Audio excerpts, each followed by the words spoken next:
শুরু করছি আজকের গল্প মঞ্জিল সেনের লেখা শীষ। অনিমেষের সঙ্গে আমার পরিচয় অনেক দিনের। আত্মা ও পরলোক সম্বন্ধীয় ব্যাপারে তার জ্ঞান সুবিদিত। এ বিষয়ে সে যথেষ্ট পড়াশোনা ও তথ্যানুসন্ধান করেছে। এক কথায় তাকে পরলৌকিকবিদ বলা চলে। মাঝে মাঝে জটিল ভৌতিক রহস্যের অনুসন্ধানের জন্যে তার ডাক আসে। বেশিরভাগ ক্ষেত্রেই সেই সব সমস্যার হয় সমাধান, নয় এমন ব্যবস্থার নির্দেশ দিয়েছে যার ফলে তার মক্কেলরা উপকৃত হয়েছে। একদিন বর্ষণমুখর সন্ধ্যায় তার বসবার ঘরে হাজির হয়েছিলাম। ভুতুরে গল্পের রসদ সংগ্রহের জন্যে মাঝে মাঝেই আমি তার বাড়ি হানা দিতাম। অনিমেষ বিয়ে করেনি। দক্ষিণ কলকাতার এক অভিজাত পল্লীতে পৈতৃক বাড়ির 4টি ফ্ল্যাটের মধ্যে 3টি ফ্ল্যাট ভাড়া দিয়ে অবশিষ্ট ফ্ল্যাটটিতে সে তার কম্বাইন্ড হ্যান্ড অনাদিকে নিয়ে থাকে। বাইরে ঝমঝম করে বৃষ্টি পড়ছে।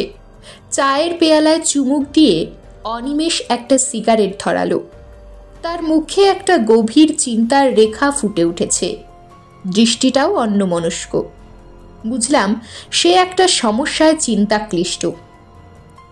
আমি কোনো প্রশ্ন না করে অপেক্ষা করতে লাগলাম, কারণ আমি জানি ও নিজে থেকেই সব আমাকে খুলে বলবে। আমার অনুমানই ঠিক। কিছুক্ষণ চুপচাপ বসে থাকার পর অনিমেষ বলল, একটা গুরুতর সমস্যায় পড়েছি। ঘটনাটা ভৌতিক না আর কিছু বুঝে উঠতে পারছি না। সে ঘন ঘন কয়েকবার সিগারেটে টান দিল। আমি উৎসুকভাবে তার মুখের দিকে তাকিয়ে রইলাম।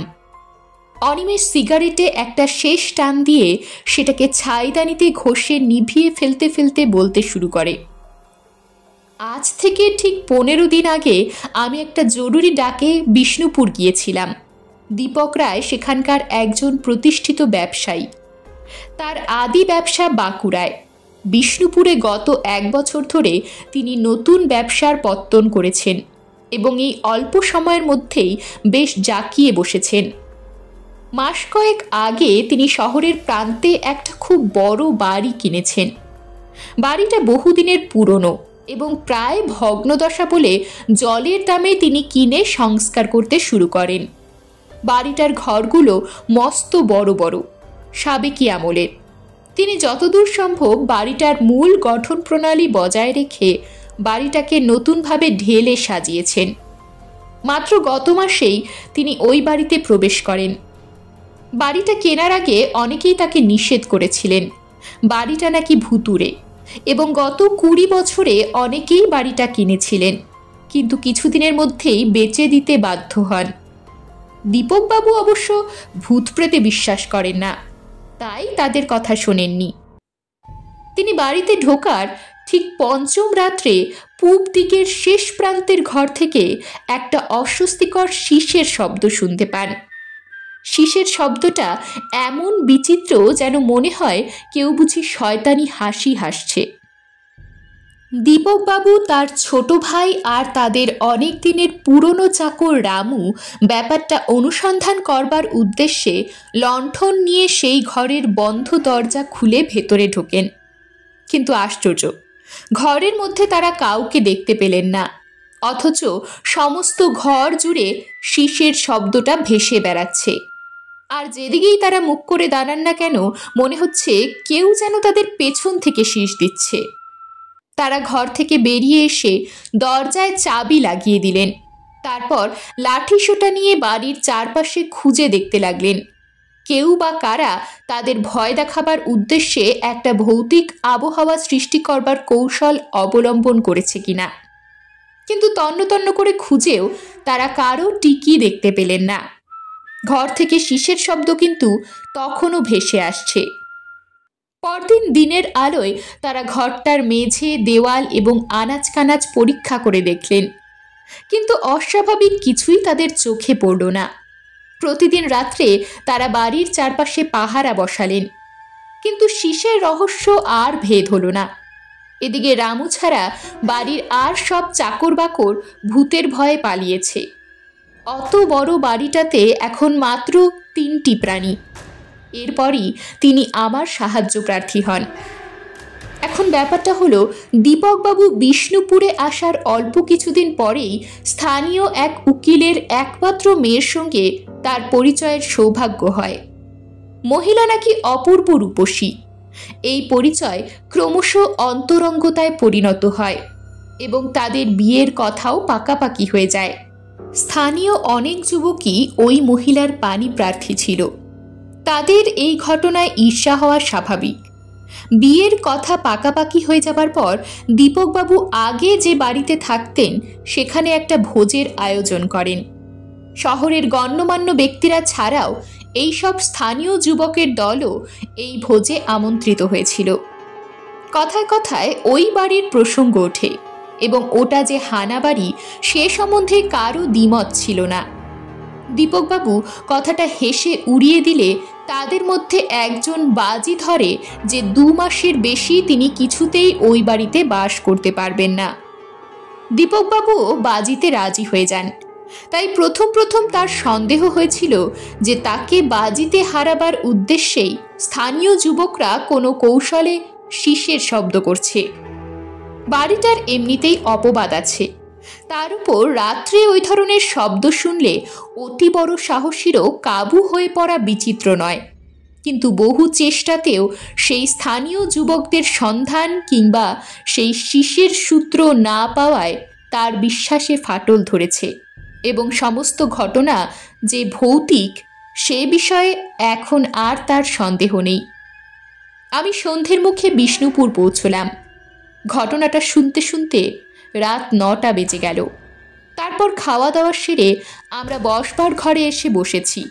এমন সময় তীক্ষ্ণ একটা শীষের শব্দ অন্ধকারের নিস্তব্ধতাকে ভেঙে খান খান করে দিল। একটা অমানুষিক গা ছমছম করা তীব্র শীষ। ভূতপ্রেত নিয়েই আমার কারবার, কিন্তু আমারও গায়ের লোম যেন খাড়া হয়ে উঠল। শীষের তীব্রতা ক্রমে বেড়েই চলল। আমরা লাঠি সোঁটা আর আলো নিয়ে ওই ঘরের দিকে ছুটলাম। আগেই বলেছি, ঘরটা পূব দিকের শেষ প্রান্তের ঘর। সাবেকি আমলের বাড়ি, বিরাট বিরাট ঘর, আর সেই লম্বা টানা প্রশস্ত বারান্দা। বসবার ঘর থেকে সেই রহস্যময় ঘরের দূরত্ব কম নয়। যা হোক, আমরা একটু এগুতেই মনে হলো যেন সমস্ত ঢাকা বারান্দায় শীষের ধ্বনির প্রতিধ্বনি হচ্ছে। আমরা দরজা খুলে ঘরের ভেতরে ঢুকলাম। মুহূর্তে সেই শীষের শব্দটা আমাদের এক অনাহুত উপস্থিতিতে থমকে গেল, কিন্তু পরক্ষণেই আমাদের সচকিত করে শীষ শুরু হলো, যেন আমাদের ব্যঙ্গ করছে। শব্দটা যেন একটা ভয়ঙ্কর রূপ নিতে লাগলো। একটা প্রতিহিংসার সুর আমি স্পষ্ট অনুভব করলাম। ঠিক তারপরই কেউ যেন আমার কানে ফিসফিস করে বলল, শিগগির পালাও। আমি এর আগে কয়েকটা ঘটনায় এরকম সতর্কবাণী অক্ষরে অক্ষরে পালন করে সুফল পেয়েছি। সুতরাং আর দ্বিরুক্তি না করে চেঁচিয়ে বললাম, সবাই এই মুহূর্তে বেরিয়ে চলুন। তারপর এক লাফে সবাইকে নিয়ে বেরিয়ে এসে বাইরে থেকে দরজাটা বন্ধ করে দিলাম। ঠিক সঙ্গে সঙ্গেই ঘর থেকে একটা অস্বাভাবিক তীব্র আর্তনাদ আর ভয়ঙ্কর শীষের শব্দ ভেসে এলো। তারপর সব চুপচাপ। আমার শোবার ব্যবস্থা হয়েছিল বসবার ঘরের পাশেই অতিথিদের জন্য নির্দিষ্ট একটা ঘরে। সেই ঘরটার পরেই ঢালা বারান্দা, তারপর শেষ প্রান্তেই ভুতুরে ঘরটা। রাতে সবাই শুয়ে পড়ার পর আমি আমার সাজ সরঞ্জামের বাক্সটা নিয়ে বসলাম। বিদেশে, বিশেষ করে ইউরোপের লোকেদের বিশ্বাস যে প্রেতাত্মারা কিছুতেই রসুনের গন্ধ সহ্য করতে পারে না। আমিও কয়েকবার রসুনের সাহায্য নিয়ে সুফল পেয়েছি। একটা রসুনের মালা আমি গলায় পরলাম, 2 কানের ফুটোর মধ্যে আলগা করে রসুন গুজে দিলাম। তারপর হাতে একটা শক্তিশালী বৈদ্যুতিক টর্চ নিয়ে ঘরের দরজা খুলে নিঃশব্দে বেরিয়ে পড়লাম। ততক্ষণে সমস্ত বাড়িটা সুপ্তির কোলে ঢলে পড়েছে। রহস্যময় ঘরটার সামনে দাঁড়িয়ে আমার বুকটা একবার কেঁপে উঠল। কিন্তু না, পেছনও চলবে না। দরজাটার বাইরে থেকে চাবি লাগানো ছিল। আমি চাবি খুলে এক লাথি মেরে দরজাটা খুলে ফেললাম। টর্চের আলোয় ঘরটা আলোকিত হয়ে উঠল। দরজার চৌকাঠ থেকে সমস্ত ঘরটায় আলো ফেললাম। না, কোথাও কিছু নেই। আমি আর দ্বিধা না করে ঘরের মধ্যে ঢুকে পড়লাম। সঙ্গে সঙ্গে আমার মনে হলো ঘরের এই নৈশব্দ যেন অস্বাভাবিক। একটা অমঙ্গলজনক আর পাশবিক ভয়াবহতা যেন সমস্ত ঘর জুড়ে রয়েছে। ভয়ঙ্কর একটা উদ্দেশ্য নিয়ে যেন আমাকে লক্ষ্য করছে। আমি আর কালক্ষেপ না করে আমার কাজ শুরু করে দিলাম। ঘরের বন্ধ জানলা দুটোর প্রত্যেকটা কাচের সারসির ওপর মানুষের লম্বা চুল আড়াআড়িভাবে আঠা দিয়ে আটকে দিলাম।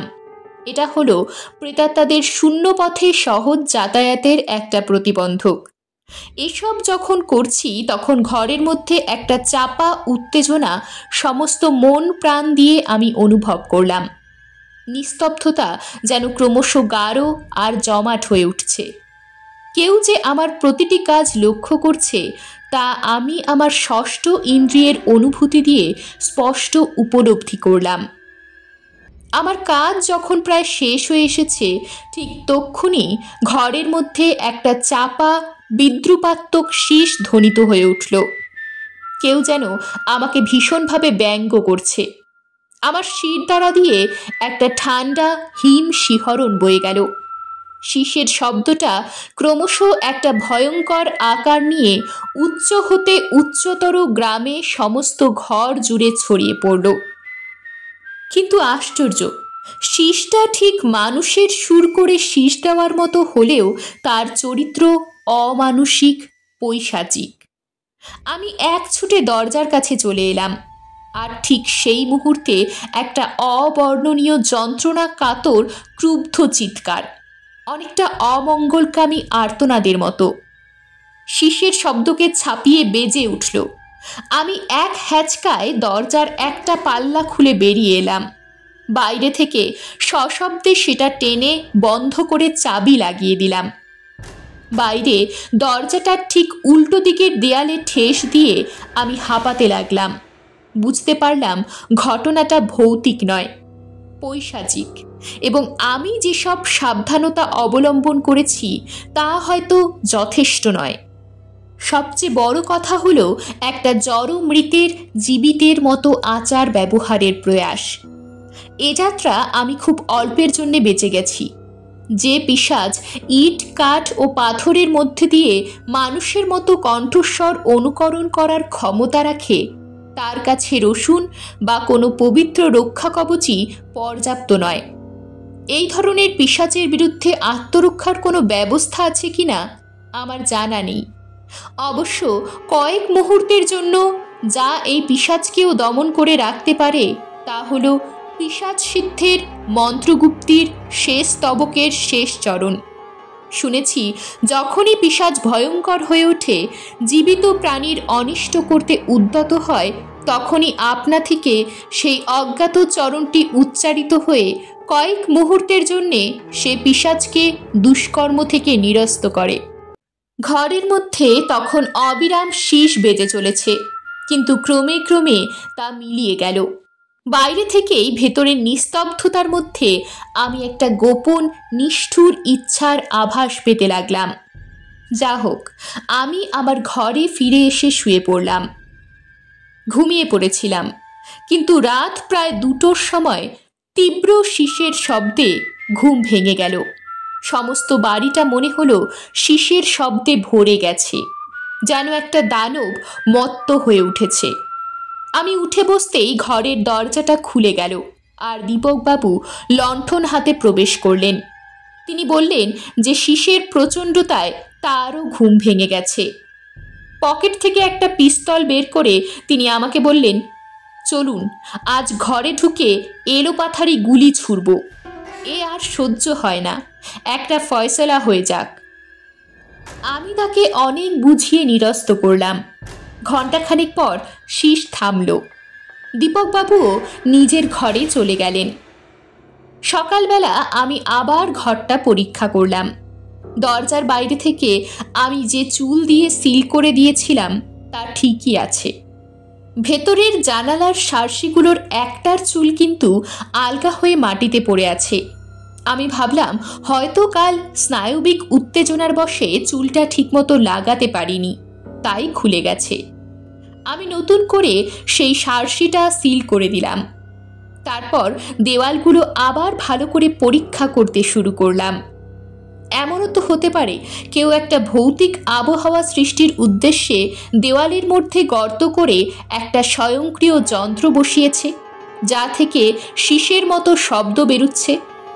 কিন্তু আমার সব রকম পরীক্ষায়, এমনকি কোনো লুকোনো যন্ত্রের সঠিক অবস্থান নির্ণয়ের জন্য যে সর্বাধুনিক যন্ত্র ব্যবহৃত হয়, তা দিয়ে পরীক্ষাও ব্যর্থ হলো।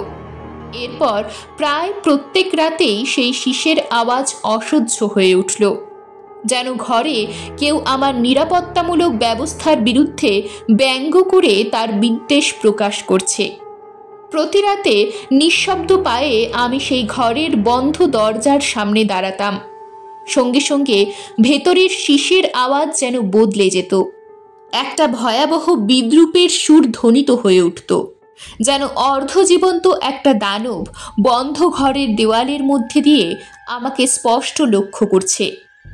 ক্রমে তার শীষের গর্জন সমস্ত বারান্দায় ছড়িয়ে পড়ত, আর আমি দেওয়ালে ঠেস দিয়ে একা অসহায়ের মতো বাইরে দাঁড়িয়ে থাকতাম। প্রত্যেক দিন সকালবেলা আমি ঘরে প্রবেশ করে চুলের সিলগুলো ঠিক আছে কিনা পরীক্ষা করতাম। প্রথম সপ্তাহের পর ঘরের চার দেওয়াল জুড়ে সমান্তরালভাবে চুল আটকে দেওয়া ছাড়া আমি সমস্ত মেঝে বরাবর মিহি বিস্কুটের গুঁড়ো ছড়িয়ে দিয়েছিলাম। যদি কোনো জীবন্ত প্রাণী কোনো গুপ্ত পথে ঘরে প্রবেশ করে, তবে আমি সহজেই তার পায়ের ছাপ লক্ষ্য করে তাকে অনুসরণ করতে পারব। কিন্তু এখানেও আমাকে হার মানতে হলো। ভেতরের কোনো জিনিসেরই কোনো রকম নড়চড় হয়নি। একদিন মাঝরাতে আমি কিসের একটা তীব্র আকর্ষণে দরজাটা খুলে ভেতরে পা দিলাম।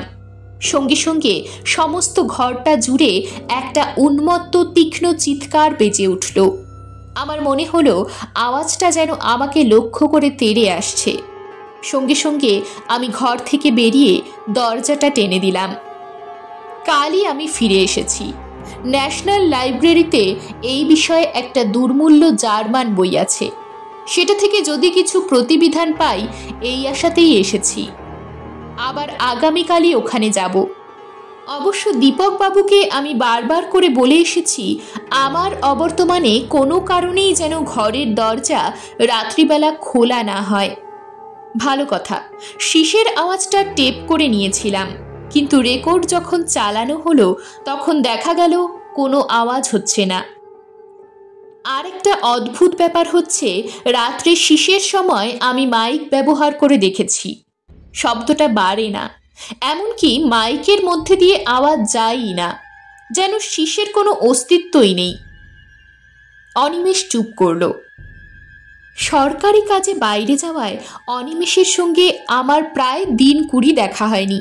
প্রথম সুযোগেই আমি তার বাড়ি গিয়ে হাজির হলাম। স্মিত মুখে সে আমাকে অভ্যর্থনা জানালো। অনাদি সেদিন মুরগির মাংস রান্না করেছে। একটা সুগন্ধ বসবার ঘরটাকেও ভরিয়ে তুলেছে। অনিমেষ মৃদু হেসে বলল, আজ রাতে খেয়ে যা, নচেত শুধু আঘ্রাণে পেট ভরিয়ে চলে গেলে আমার নিশ্চয়ই শরীর খারাপ হবে। আমিও ভেবে দেখলাম অনিমেষের কথাটা নেহাত মিথ্যে নয়, তাই এক কথাতেই হেসে রাজি হয়ে গেলাম। পরিতৃপ্তির সঙ্গে নৈশভোজন শেষ করে আমরা বসবার ঘরে গিয়ে বসলাম। অনিমেষ একটা সিগারেট ধরিয়ে তার কাহিনীর দ্বিতীয় পর্ব শুরু করল। তোর সঙ্গে শেষ দেখার পরদিনই আমি বিষ্ণুপুর রওনা হলাম। আমি যখন সেখানে পৌঁছলাম তখন বেশ রাত। যাওয়ার আগে দীপকবাবুকে আমি খবর পাঠাইনি, তাই তিনি গাড়ি নিয়ে আমাকে নিতে আসেননি। সেটা ছিল চাঁদনি রাত। ফুটফুটে জ্যোৎস্নায় সব সাদা আর ভারী সুন্দর দেখাচ্ছিল। আমি ঠিক করলাম অমন সুন্দর রাতে হেঁটে যাওয়াই বাঞ্ছনীয়। দীপকবাবুর বাড়িটা ছিল স্টেশন থেকে প্রায় মাইল 3 দূরে, শহরের এক প্রান্তে। আমি যখন তার বাড়ির কাছে এসে পৌঁছলাম তখন রাত প্রায় 11টা। চারিদিক নিস্তব্ধ। আগেই বলেছি, বাড়িটা সাবেকি আমলের খুব বড় বাড়ি, আর বাড়ির লাগোয়া জমি ও বাগান অনেকখানি জায়গা নিয়ে। আমি গেট খুলে কিছুটা হাঁটার পরেই পূব প্রান্তের সেই ঘর থেকে শীষের শব্দটা ভেসে এলো, যেন আমাকে বিদ্রূপ করেই ওটা ধ্বনিত হলো। একটানা মৃদু অথচ তীক্ষ্ণ শীষ। রাতের শান্ত নিস্তব্ধতা ভঙ্গ করে সেই আওয়াজ আমার মুখের উপর সোজা ছোবল মারল। আমি ততক্ষণে সেই ঘরের একটা জানলার নিচে এসে দাঁড়িয়েছি। ঘরটা যদিও একতলায়, কিন্তু বড় বড় ঘর হওয়ার দরুন জানলাগুলি একটু উঁচুতে। মাটিতে দাঁড়িয়ে ভেতরটা দেখা যায় না। বাগানে বসবার জন্যে কয়েকটা চেয়ার ছিল। আমি একটা চেয়ার টেনে ঘরের ঠিক মাঝখানে যে জানলাটা তার তলায় রাখলাম। তারপর চেয়ারে দাঁড়িয়ে জানলার কাচের ভেতর দিয়ে ভেতরটা দেখতে লাগলাম। চাঁদের আলোয় ভেতরটা স্পষ্ট দেখা যাচ্ছে। শীষের শব্দটা ক্রমশই বেড়ে চলল। জীবিত মানুষের অনুকরণে শীষ দেওয়ার একটা অমানুষিক বিভৎস প্রয়াস, যেন একটা পিশাচের মধ্যে জীবিত মানুষের আত্মা প্রবেশ করে শীষ দিচ্ছে। তারপর হঠাৎ একটা অদ্ভুত জিনিস আমি লক্ষ্য করলাম। সেই প্রকাণ্ড ঘরের ঠিক মাঝখানের মেঝেটা যেন কুঁচকে নরম উঁচু ঢিবির আকার ধারণ করেছে। ঢিবির চূড়ায় একটা গর্ত, আর সেই গর্তটা শীষের শব্দের সঙ্গে কেঁপে কেঁপে উঠছে।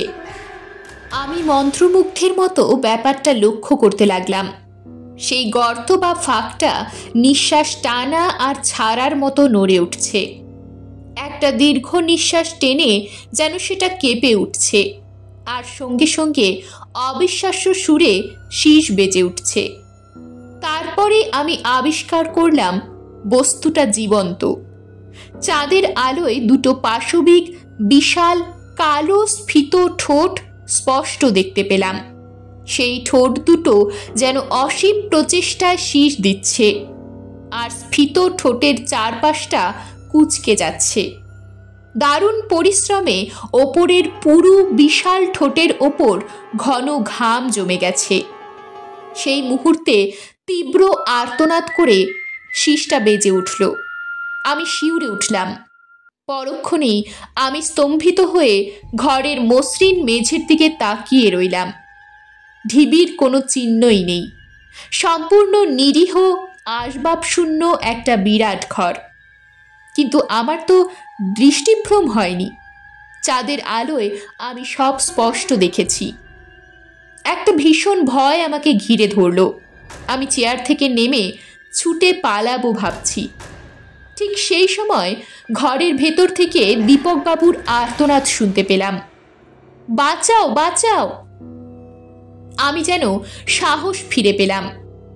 কাচের জানলায় জোরে আঘাত করতেই কাচ ভেঙে গেল।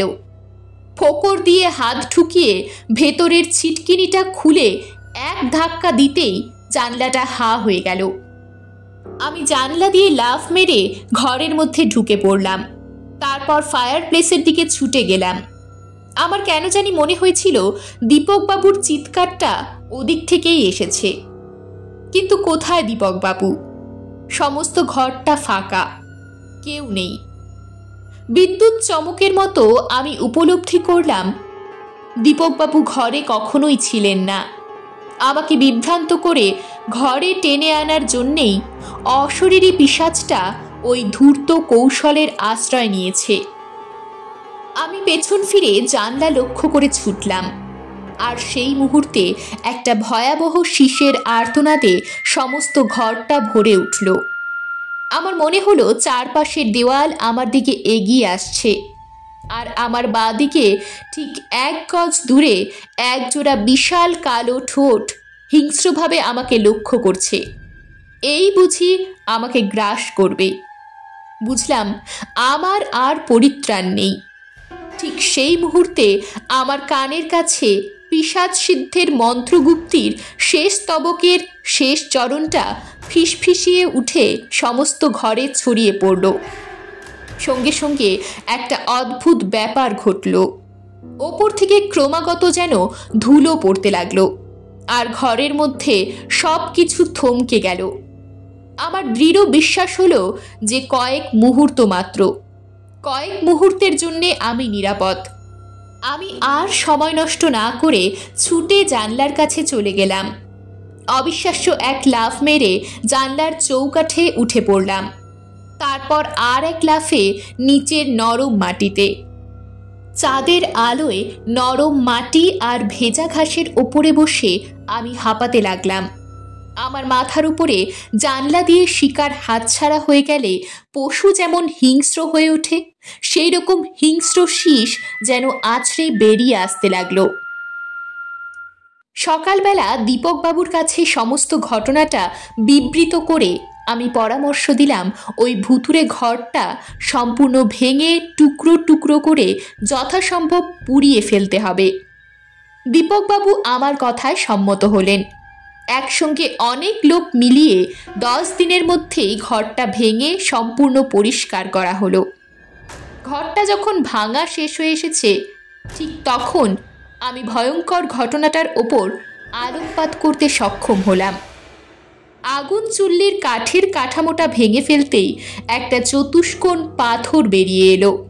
তার উপর সংস্কৃত ভাষায় খোদাই করে লেখা ছিল, এই ঘরে জমিদার বল্লভ চৌধুরীর বিদূষক জয়রাম যে প্রবল পরাক্রান্ত জমিদার মহিম রায়ের নামে উপহাসমূলক গান রচনা করেছিল, তাকে পুড়িয়ে মারা হলো। আমি বিষ্ণুপুরের প্রাচীন ইতিহাস ও পুঁথিপত্র ঘাঁটতে শুরু করলাম। দীপকবাবুর বাড়ির বিরাট লাইব্রেরিতে অতি পুরাতন সব বই ছিল।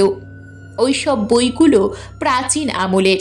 সম্ভবত বাড়িটা তৈরি হবার পর থেকেই ওগুলো লাইব্রেরিতে স্থান পেয়েছে এবং শতাব্দী ধরে কালের বিরুদ্ধে সংগ্রাম করে ক্ষয়িষ্ণু হয়ে এসেছে। দীপকবাবু বাড়ি কেনার সময় একই সঙ্গে ওগুলোরও উত্তরাধিকারী হয়েছেন। ওরই মধ্যে তালপাতার একটা পুঁথি আমার হস্তগত হলো। পুঁথির লেখা প্রায় অস্পষ্ট ও বিকৃত হয়ে গেছে। অনেক কষ্টে তা থেকে আমি পাঠোদ্ধার করতে সক্ষম হলাম এক বিচিত্র কাহিনীর। প্রায় 300 বছর আগে বিষ্ণুপুরে বল্লভ চৌধুরী ও মহিম রায় নামে দুজন জমিদার ছিলেন। দুই জমিদারের মধ্যে প্রবল রেষারেষি থাকলেও সাংঘাতিক কিছু কোনোদিন ঘটেনি। এই সময় বল্লভ চৌধুরীর বিদূষক জয়রাম মহিম রায়ের নামে ব্যঙ্গপূর্ণ একটা গান বাঁধে, আর তাই নিয়ে বিরোধ চরমে ওঠে। গানটা লোকের মুখে মুখে মহিম রায়ের কানে উঠতেই তিনি এত ক্ষেপে যান যে এক নিশুতি রাত্রে তার লোকজন ও লাঠিয়াল নিয়ে তিনি স্বয়ং বল্লভ চৌধুরীর ওপর চড়াও হন এবং অপ্রস্তুত শত্রুকে পরাজিত ও সব অংশে নিহত করে জয়রামকে বেঁধে নিয়ে আসেন। দীপকবাবুর বর্তমান বাড়িটা ছিল মহিম রায়ের বাগান বাড়ি। এখানে তিনি জয়রামকে এনে তার জিভ কেটে ফেলেন এবং পূব প্রান্তের ঘরে তাকে বন্দি করে রাখেন। জয়রামের সুন্দরী স্ত্রীকেও তিনি ধরে এনেছিলেন। তাকে তিনি নিজের কাছে আটকে রাখেন। কিন্তু এক রাতে জয়রামের স্ত্রীকে আর খুঁজে পাওয়া যায় না।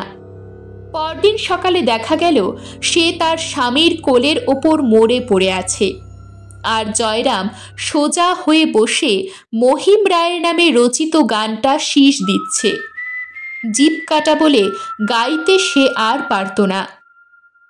তখন মহিম রায়ের আদেশে জয়রামকে ওই আগুন চুল্লির মধ্যে জীবন্ত পোড়ানো হয়।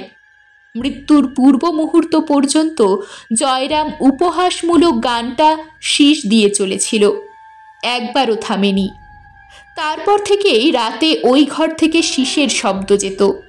লোকজন ভয় পেতে শুরু করায় মহিম রায় ওই বাড়িটা ছেড়ে চলে যান। ঘটনার এমনই যোগাযোগ, দীপকবাবু যে মহিলাটিকে বিয়ে করছেন তিনি নাকি মহিম রায়েরই বংশধর। এমন অদ্ভুত ব্যাপার, বিয়ের কথাটা পাকাপাকি হবার পর থেকেই ওই ঘরটা যেন জীবন্ত হয়ে উঠেছিল। আশেপাশের লোককে আমি জিজ্ঞেস করে দেখেছি, সাধারণত ওই বাড়িতে কেউ বাস না করলে শিসের শব্দ শোনা যায় না, আর সেটা কখনো এত ভয়ঙ্কর হয়ে ওঠেনি। মনে হয় জয়রামের প্রেতাত্মা যেন প্রতিহিংসার মানুষে পৈশাচিক উল্লাসে মেতে উঠেছিল। যদি ভদ্রমহিলা বিয়ের পর ওই ঘরে প্রবেশ করতেন, জয়রামের আত্মা শতাব্দী ধরে এইরকম একটা সুযোগের অপেক্ষায় ছিল। তার স্ত্রীকে যেমনভাবে লাঞ্ছিত করা হয়েছিল, হয়তো মহিম রায়ের সুন্দরী বংশধরের ওপর সে তেমনই কোনো নিষ্ঠুর প্রতিশোধ নিত। পূর্বপুরুষের পাপের প্রায়শ্চিত্ত ভদ্রমহিলাকে জীবন দিয়ে শোধ করতে হতো। একবার যদি তিনি ও ঘরে ঢুকতেন। অনিমেষ চুপ করল। এরকমই আরও সব গল্প পেতে চ্যানেলটিকে সাবস্ক্রাইব করে দেবেন। আর গল্পটি যদি ভালো লেগে থাকে তাহলে লাইক, শেয়ার আর কমেন্ট করে দেবেন।